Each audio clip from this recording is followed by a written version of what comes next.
Kasado na ang MMDA para sa Heroes Welcome Parade sa mga atletang Pilipino na lumaban sa Paris Olympics.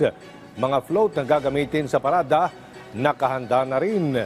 Si Joshua Garcia sa Sentro ng Balita Live.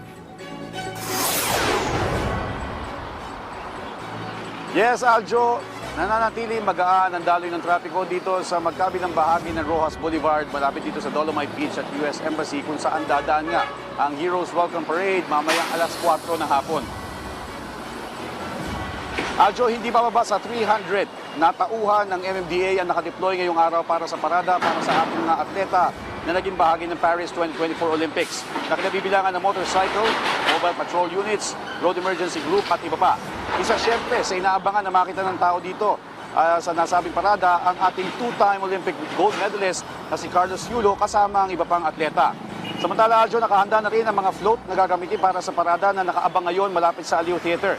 Kwento ng mga gumawa ng mga float, sobra-sobra ang ibinigay nilang dedikasyon sa pagdidisenyo na hindi mo iisipin na 4 na araw lang tinapos.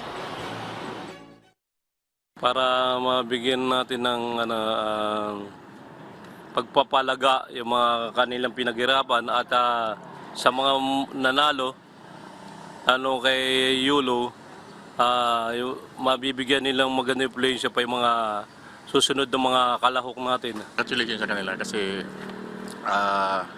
silang nagtaas ng ng mga Pilipino. Aljo, dito sa natatayuan natin, may mga nakikita tayong tarpaulin at maliban nga sa pagbati ng congratulations sa ating two-time Olympic gold medalist si Carlos Yulo, meron din mga nakapaskil na tarpaulin para sa ating mga Filipino boxers sa sina Nesty Petesio at Ira Villegas. At maidagdag lang din natin, Aljo, ayon sa mga otoridad, katulad ng MMDA, ay nabanggit nila na inaasahan nilang tatagal ang parada ng 45 minutes to 1 hour. At kung nakikita nyo sa akin likuran, medyo maluwag pa naman ang daloy ng trapiko, pero asahan nga ang pagbigat nito mamaya. Kaya sa ating mga motorista, abiso, maaaring makita mga alternatibong ruta na nakalaan sa kanila sa official Facebook page ng MMDA. Partikular yung mga babiyahe na pa northbound, pa R10, gayon din yung pa southbound, pa SLEX. Dahil wala ngang road closures na gagawin at ang gagawin nila dito ngayon ay stop and go scheme. At sa ating mga taga-subaybay, manatili lang nakatutok dito sa atin sa PTV para sa special coverage ng Olympian Homecoming Parade mamaya.